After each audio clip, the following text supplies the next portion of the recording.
இரண்டாம் திருமணம் தான் ஒரு தீர்வா அப்படின்னா, அது தீர்வே கிடையாது. ஆனா, 2ஆம் திருமணம் உங்கள் வாழ்க்கையில் உண்டா அப்படின்னா, நெறையா கும்பராசினருடைய வாழ்க்கையில் 2ஆம் திருமணம் அப்படிங்கிறது ஒண்ணு உண்டுங்க. காரணம் என்னன்னா, இந்த 2ஆம் திருமணமும் ஒரு விதமான நிம்மதியையும், மன சோர்விலிருந்து விடுபடவும் உதவியாக இருக்கிறது. குடும்ப வாழ்க்கையில அதிகமான பிரச்சனையை சந்திக்கக்கூடிய ராசி எதுன்னு பார்த்தீங்கன்னா, கும்பராசி தான். தன்னுடைய வாழ்க்கையை ஃபுல்லா தியாகம் பண்ணி, ஒரு விறகு எப்படி எரிஞ்சு அது ஒரு வெளிச்சத்த குடுக்குதோ, இல்ல அதை பயன்படுத்திக்கிறோமோ, அது மாரி கும்பராசிக்காரர்களை பயன்படுத்தி தான் ஒரு குடும்பமே இருக்கு. அவர்களை முழுவதுமா யூஸ் பண்ணி தான் வாழ்வாங்க. நீங்க ஆணாக இருக்கட்டும், பெண்ணாக இருக்கட்டும்.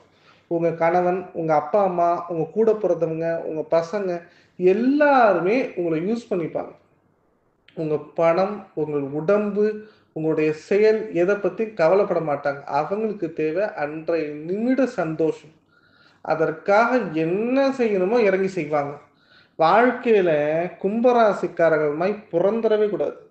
பிறப்பால் கஷ்டம், வளரும்போது கஷ்டம், வளர வளர கஷ்டம், வளர்ந்த பின்பு கஷ்டம். ஏன்? நம்மளை வளர்த்தவர்களே நம்மள்ட்ட கஷ்டம்னு வந்து சொல்லுவாங்க. பணம், காசுங்கிற விஷயத்துல எப்ப பாரு இந்த கும்பராசிக்காரர்கள் ஒரு விரக்தியாவே இருப்பாங்க. காரணம் என்னன்னா, கும்பராசிக்காரர்களை பத்தி அதிகமாக தவறான வார்த்தைகளை வெளியில் பரப்பி, கும்பராசிக்காரர்களுக்கு கெட்ட பெயர, அவதூற ஏற்படுத்தி குடுத்துருவாங்க.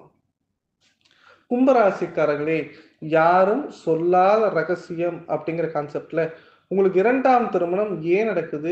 எதனால 2ஆம் திருமணம்னு ஒண்ணு இருக்கு?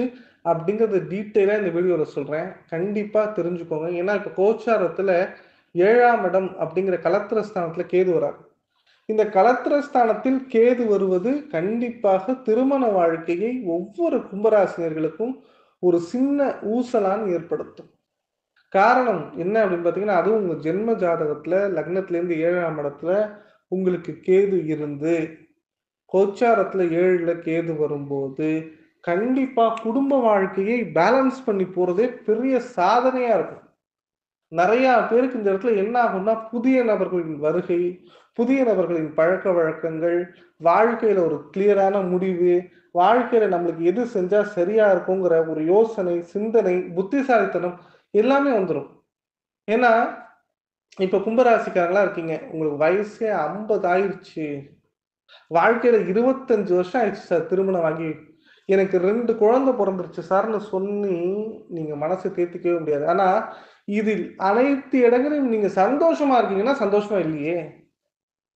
நீங்க எல்லா இடத்துலயும் கஷ்டப்பட்டு, எல்லா இடத்துலயும் வலி வேதனைகளை சுமந்து கொண்டு, வாழ்க்கையே கடமைக்கு நீங்க வாழ்றீங்க அப்டின்னா, உங்களால எப்படி வாழ முடியும்?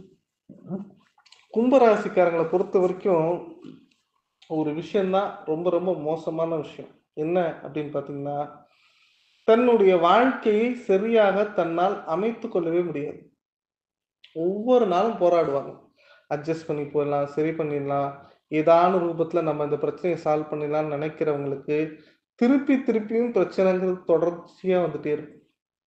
இமை நொடியில் உங்களுடைய வாழ்க்கையில பலவிதமான சேஞ்சஸ் ஏற்படும். மனசுல வலி வேதனைகள் அதிகமாக இருக்கும். சூடு சொரணையற்ற, வெட்கம் கெட்ட, மானம் இழந்த வாழ்க்கையை நாம் வாழ வேண்டிய கட்டாயத்தில் இந்த வாழ்க்கை நம்மை தள்ளிவிடும்.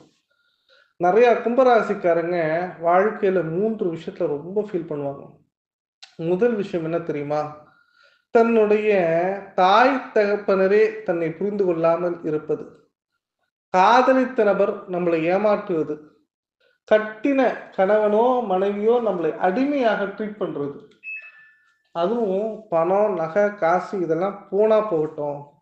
வாழ்க்கைய சந்தோஷமா வாழ்ந்துருவோம். குடும்பத்துக்காக வாழ்வோம்னு நெனைக்கிறோம் பாருங்க. அப்படி நெனைக்கும்போது தான் பிரச்சனை ஸ்டார்ட் ஆகும். கும்பராசிக்காரர்களுடைய 7ஆம் வீட்டில் சுக்கிரன் இருக்கும் பட்சத்தில், சுக்கிர திசையோ, சுக்கிர புக்தியோ நடக்கும்போது 2ஆம் திருமணத்திற்கான பிரச்சனை உருவாகும். 7ல் கேது இருந்து சுக்கிரன் பார்வை ஏற்பட்டால் 2ஆம் திருமணத்திற்கான அமைப்பு ஏற்படும்.